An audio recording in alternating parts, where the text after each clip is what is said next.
अज्ञानतिमिरान्तस्य ज्ञानाञ्जनशलाकया चक्षुरुन्मीलितं येन तस्मै श्रीगुरवे नमः।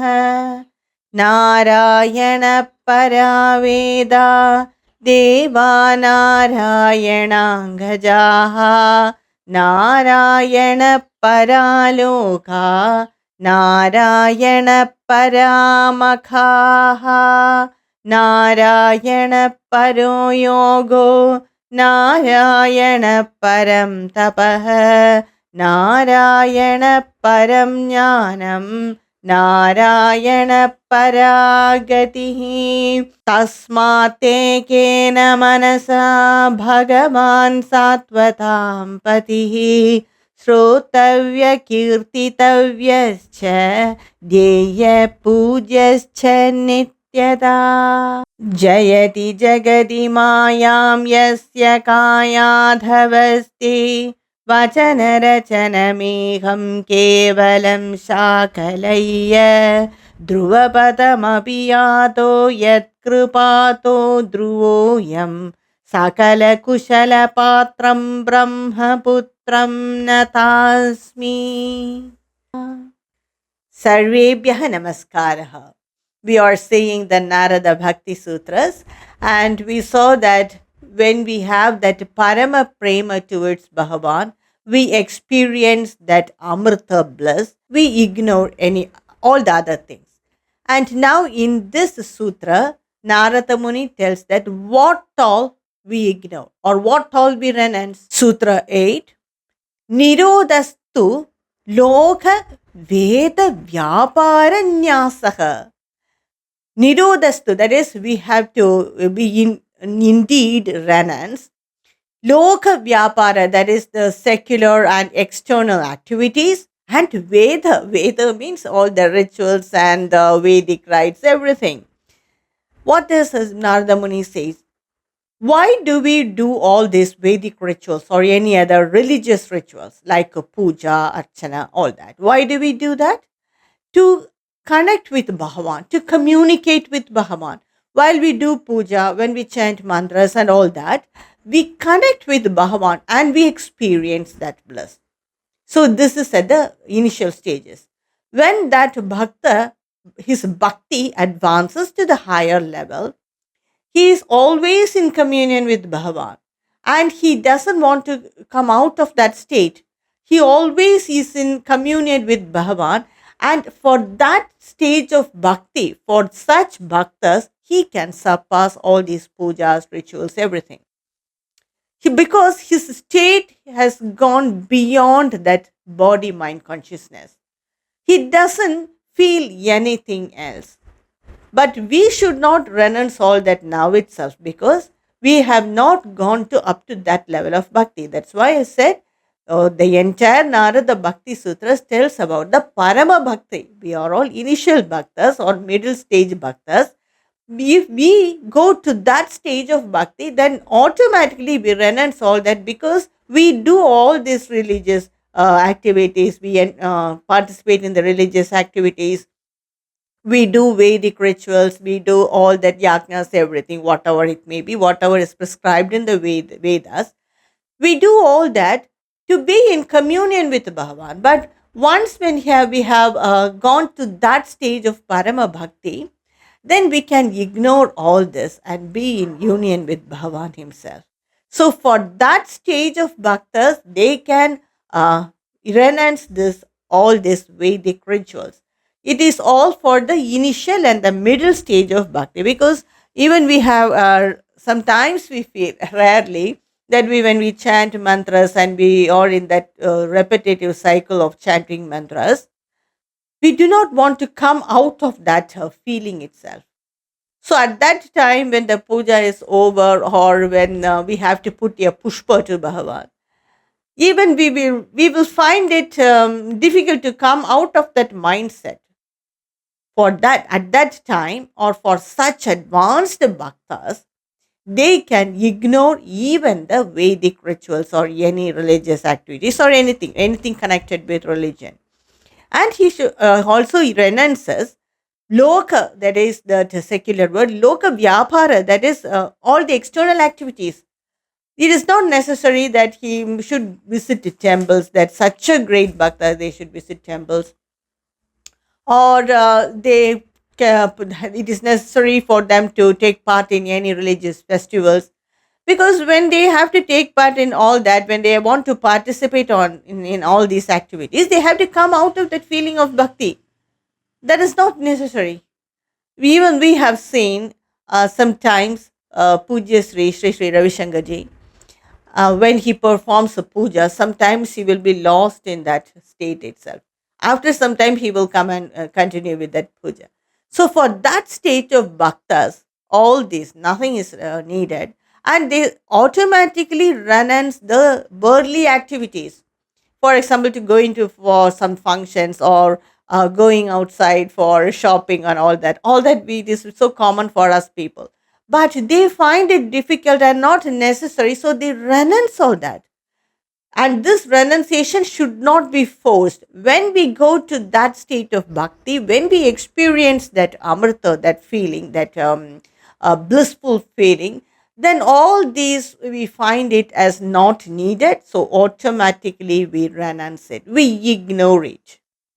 So that's the state of bhakti Sri Narada Muni is telling in this sutra.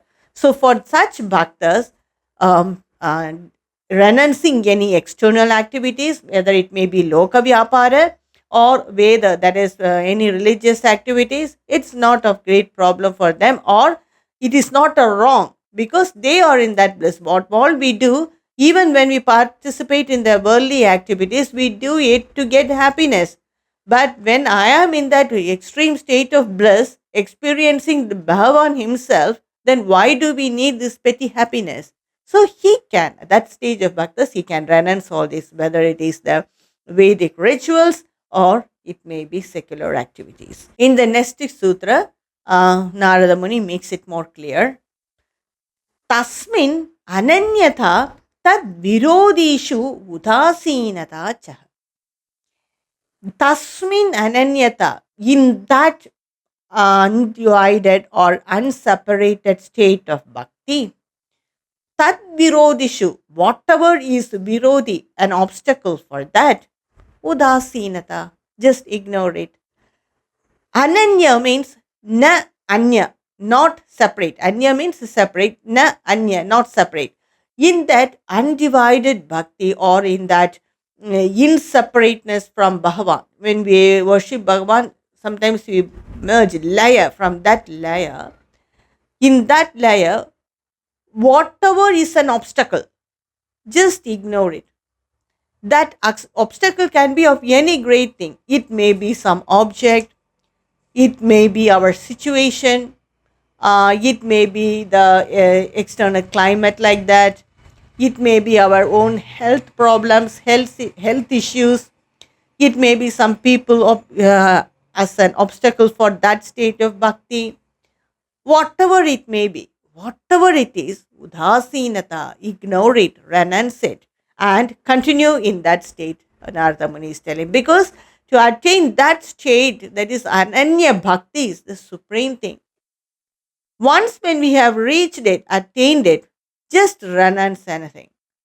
Only up to we attain that stage, all the other things are important. So what are the obstacles Narada Muni is telling?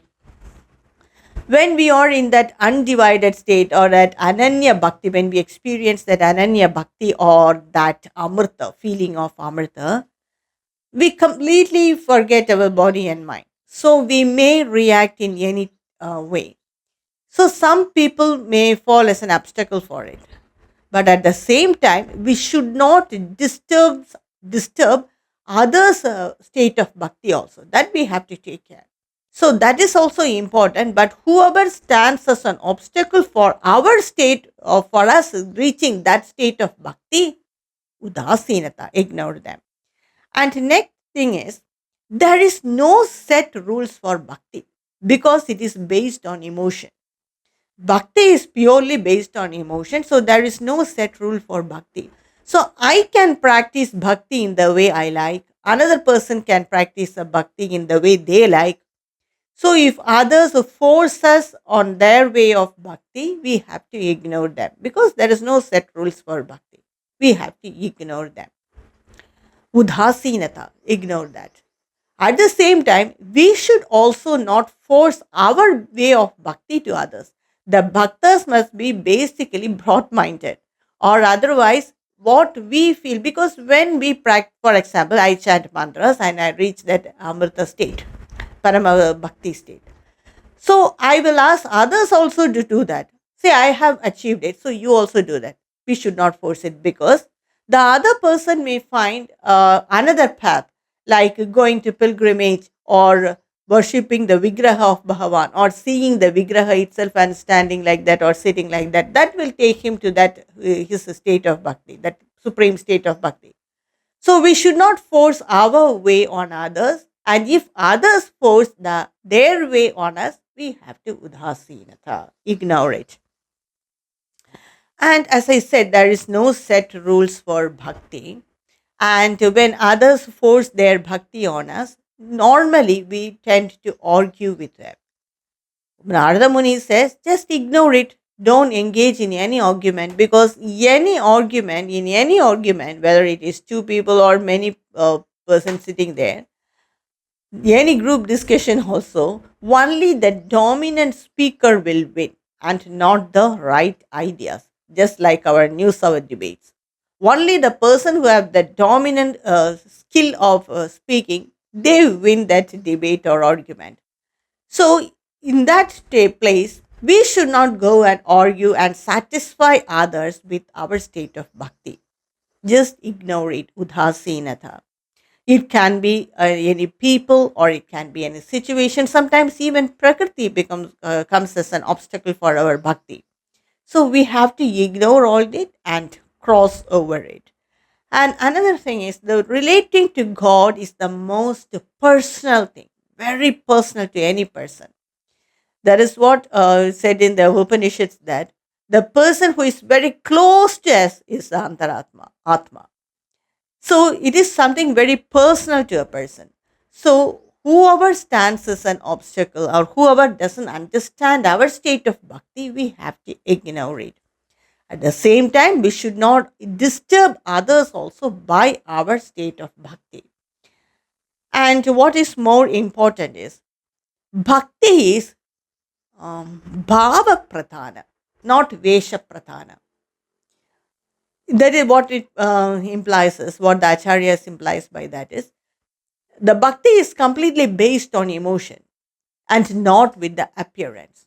So whatever way a bhakta appears, the others have to accept it, or the fellow bhaktas has to accept it, or otherwise that person who is not in that perfect state of appearance may have more bhakti or experience more ananya bhakti towards Bhagavan, and we may misunderstand them. So the Vesha is not, that is the appearance, how they react, how they appear is not important. Their emotions should be respected. In today's time, in many temples, that is many prominent temples, they have their own set of rules. They have their own dress code and they have their own way to appear in when they go to temples. When we have bhakta go to the temple like that. So all that are based on the social discipline and social norms that need not be objected or we should not object for it because it's the social norm to maintain discipline in a public place. They have made such rules, but it is nothing connected with bhakti. Bhakti is supreme than all this. So that's why bhakti is not Vesha Pradhana, it is Bhava Pradhana. It is connected with our emotions, our feelings. It's the state of the mind and beyond that mind. And whatever comes as an obstacle to this state of Ananya Bhakti, whether it may be situation, it may be other people, it may be any Prakriti, disturbance from Prakriti, or it may be even our health condition, we have to udasinata, ignore all that. And that's what Narada Muni is telling by this sutra. And in the next sutra, he tells about the Ananya Bhakti. What is Ananya Bhakti? Which I will explain in my next upload. Om Namo Narayanaaya.